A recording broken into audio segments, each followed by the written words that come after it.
to the Anthem Records Music Show with your hosts, Doug and Jeff.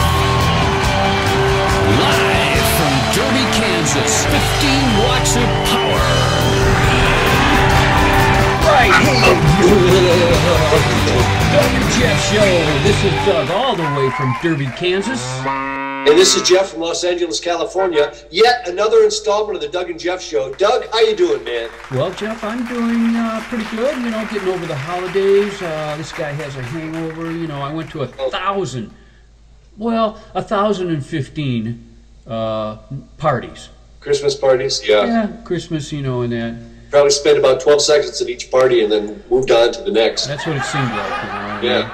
I threw a New Year's Eve party here at my Igloo house in Los Angeles. We had a great New Year's Eve party, a lot of great people there. There was this one guy, Tim McNamara, who was there. He was like a beer aficionado. He knew everything about beer. Wow. And he was telling me that there was 174 new beer breweries opened in 2012 alone, and which brings the grand total to, I think he said, 1,927 breweries just in the United States. Unbelievable. That doesn't include Germany or Ireland, where there is no drinking age. Wow. And that proves it. Look at that. Yeah, and Tim also told me that the United States drinks 50 billion pints of beer a year for a grand total of $196 billion. Man, that's almost a million, Jeff. Yeah, you're right. I think these two guys drink most of it. Wow, that looks like Jerry. Yeah, and he also told me that one barrel of beer is 31 gallons, which oddly enough is the same amount of beer that my cousin Tom can drink in one afternoon. Oh, yeah, that's Tom. I recognize him. Yeah, and the total number of barrels sold each year is 10 billion. Wow, Jeff, that's way over 2,000. You're right. This guy's put two of those barrels to good use. I wonder if they're empty or full. And he also said if you stacked all the beer cans consumed in the U.S. in 1 year, it could reach the moon 20 times. Wow, 20, man. Hey, Jeff, what came first, 3 or 2? This guy has a good start there. Look at it. You know, he's almost making it to the moon. Yeah, and Tim said that the total number of beer cans consumed each year is 67 billion. Wow, Jeff, that's almost 1 trillion, man. Yeah, and here's a picture of my living room after the New Year's Eve party. Whoa, you look like you had a lot of fun there. We did. These cans will go a long way to contributing to that 67 billion. And you know, since the party was in Los Angeles, we had a couple celebrities show up at the Doug and Jeff New Year's Eve party in the West Coast here. Wow. That's We great. had, for example, Kiefer Sutherland. Here's a picture of Kiefer's. He had a little too much to drink, so we had to escort him to the door. Remember, Doug? Yeah, but I sure did like his tattoos. And I found Nick Nolte wandering around in my basement. I got a photo of him here. He didn't look, he wasn't very coherent. Yeah, I love his shirt, though. But he was nice enough to pose for a Doug and Jeff celebrity photo. Yeah, but I wonder who his barber is. Right, and then when I was waving all the guests goodbye, we got a photo of Lindsay Lohan in the backseat of her car. She wasn't feeling too good and couldn't talk too well. So we posed for yet another celebrity picture for our photo album. And as you could tell, Lindsay had a great New Year's Eve. Yeah, didn't she? Wow, Jeff, but hey, listen, Carl's waving us on. Oh. Yeah, we got to take a break. Well, we'll be right back for more of the Doug and Jeff Show.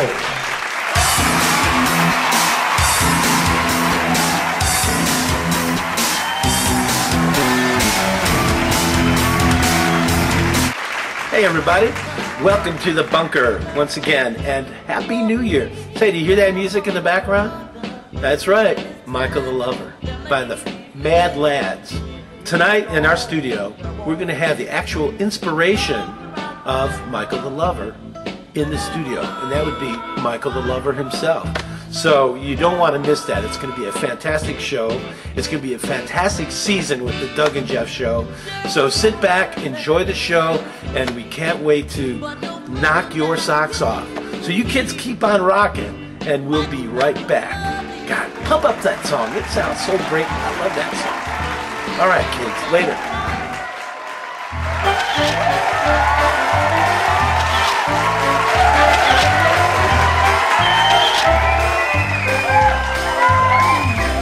Hey guys, do you want to know what's coming up next? Are you gonna pay me the $10 you owe me? No.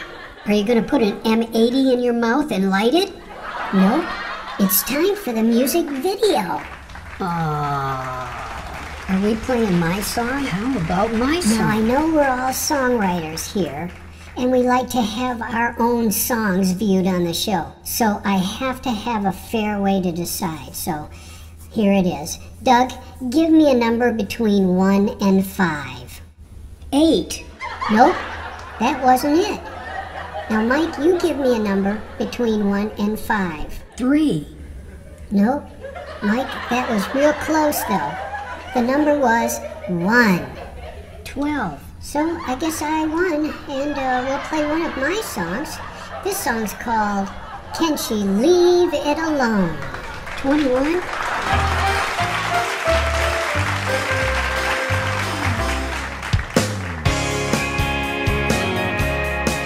His letter lies on the kitchen table. Unopened, there's a flicker of hope. If he's thrown in the towel, she wonders how she'll ever find the strength to cope. There's no denying its presence as she sips from her coffee cup. And sooner or later, she knows she'll have to sit down and open it up. Can she leave it alone one more day by the telephone? Not reading the words that he's written her, remembering the love they've known. She finds her keys and grabs her coat and walks right by his envelope. But oh, how much longer can she leave it alone? She can leave it alone another day by the telephone. She can leave it alone 'cause he's coming back home. She can leave it alone. She can leave it alone. I don't always watch TV, but when I do, I watch Doug and Jeff. Hey everybody, welcome back. And I'm Michael O'Mara. We're in the bunker tonight in Scottsdale location. And so as promised, I'm here with the legendary Michael the Lover. And he's been kind enough to give us an interview. And we're going to find out how the whole legend began. And I think you'll find it all interesting. So let me get right to it. Michael, I want to thank you for taking the time out to be on the show. Yeah, man. Thanks a lot for having me on the show, man. I really dig it. It's really my honor to be here. So tell me a little bit about yourself. You know, how did you get the name? Well, you know, it goes back to, you know, the 60s, really, you know, the mid-60s when I knew the Mad Lads out of Chicago. You know, those were the years just ahead of, you know, the big explosion of the whole flower power movement, of which I was, you know, must say, I spearheaded almost single-handedly back then. But yeah, I met the fellas, and they could feel that I loved everybody. And I made everybody feel good about loving everybody. So tell me, Michael, can you play the song Michael the Lover? I'd be delighted, actually. This is a nice guitar. So Michael the Lover. Michael the Lover, before him there was no Okay, other. great, that's enough. Oh, yeah, we get it. You cut me off, man. The audience gets that. It's very cool. Let me ask you this. Were there any other bands that used you as their inspiration? Well, yeah, hell yeah. There was Michael rowed the boat ashore. Michael rowed the boat ashore. Hallelujah. Wow, that's very interesting. How about this? What are you doing now? Yeah, right now I'm working down at the U-Haul. I'm assistant manager, and I'm working my way up. I hope to have my own store in a couple of years. When I'm not doing that, I do call bingo at the retirement community up the road where I live at the mobile home park. Let me ask you this: Have you ever seen the Doug and Jeff show? Do I watch a show? Oh, yeah, I always watch a show. Good, good. Who do you like the most? Well, that's kind of hard, but I would have to say that, You know, Doug is the funny one. I like Doug a lot. Jeff, he's the smart one. Yeah, he's real smart. But to be totally honest with you, I have to say you're the prettiest. Oh, really? Stop it. You don't have to say that. You know, it's a good show, but you are really the best looking of the three. Yeah. Thank you again for coming. Thanks for having me on. Good night. Well, folks, I'd like to just say good night. Happy New Year, everybody. We're looking forward to more big-time showbiz fun on the Doug and Jeff Show. Michael, the lover, people here, no other. Wow, that was pretty amazing. Oh man, was it ever? I didn't realize how inspirational Michael the Lover was. I mean, Michael rowed the boat ashore. He was the inspiration for that. He was the inspiration for Michael the Lover by the Mad Lads in the 60s. Unbelievable. He certainly had his 15 minutes of fame. Yes, he did, Jeff. He even was best friends with Paul McCartney and Jimi Hendrix. He told Paul McCartney a tip on one of Paul's best songs, Hey Jude. Now, how do you know that? Well, I was cleaning, and I on the editing room floor, Jeff, was these 35 millimeter reels, you know, of our show, and I saw it had been cut out a piece, so it didn't make the show. The censors, so I've got it here, Jeff. Well, let's take a look. We got it right now. We can take a look. Let's take a look real quick here before Carl comes back. And then you know, back in about '67 or so, I was running around in England a lot, and I was with the Beatles, among many other British invasion rock stars. Paul McCartney, he liked me a lot, and I liked Paul. And one time, you know, he said to me, I'm working on this song, and I'd like to play a little bit for you, and you know, you tell me what you think. And so he started out like, hey, Michael, don't be afraid.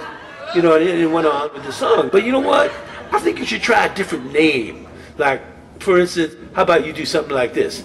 Hey Jude, don't be afraid. Take a sad song and make it better. You know what I'm saying? Wow. So yeah, so he took it, he ran with that and made that a big hit record. But originally it was Hey Michael. And then there was one time with Jimi Hendrix, you know, Jimmy's played the song left-handed. He played it like this, you know, this dun dun dun dun dun dun. I said, whoa, Jimmy. That is amazing. You know, you might try something else. You know, put a little female spin on it. Instead of saying the wind cried Michael, you could say the wind cried Mary. Wow, you know, check that out. And so he did. And so those are just some of the stories. There were other ones, but those were the ones that are most important. Wow, I didn't realize, man. I didn't realize at all how well connected to the rock and roll world Michael the Lover was. That's really amazing. Astounding. Astounding. Yeah, Paul McCartney, the Beatles, Jimi Hendrix. Jeez, he was the best friend of those guys, man. Yeah. Once again, he had his 15 minutes of fame. Yeah. Now he's working as assistant manager down at U-Haul, but he'll get back in the speed. And he's still calling numbers, man, for the bingo games down at the mobile home park. That's true. That's great. That's true. Mm-hmm. Yeah, so he leads a busy life. Mm-hmm. You know, I wanted to mention to you kind of an interesting story. My neighbor has this cat that she got from the dog pound, from the pound. And it was apparently, she was telling me that it was raised by owls. The cat's name is Toby, and here's a photo of it right now. Wow. Kind of looks like an owl, doesn't he? Yeah, sort of looks familiar in some way. Doug, it reminds me of you and your glasses. Really? Oh, hey, what's that sound, Jeff? Oh boy, that's the music. That's the music, the end of the show. Yet another ending to another excellent Doug and Jeff show. We'd like to thank Michael for coming on today and giving us that great interview with Michael the Lover. We have two Michaels, our Michael and the Michael the Lover. And what else? The most interesting man in the world. He made an appearance today too. Yes, thank you. It's good to see him. And we will be back for another show. This is show number 27, and I guess what comes after that is 28. I am learning my numbers, Jeff. I gotta say that each show. You learn them a little better. Oh yeah. Oh, yeah, Jeff. You can probably count up to 30 or 35 now. Almost, Jeff. I want you all to take good care of each other, say a prayer for each other, and be aware of each other in this great world we live in. You've got it, man. Keep the faith. It's going to get better, people. We'll see you next time on the Doug and Jeff Show. Take care, Doug. See you, Jeff.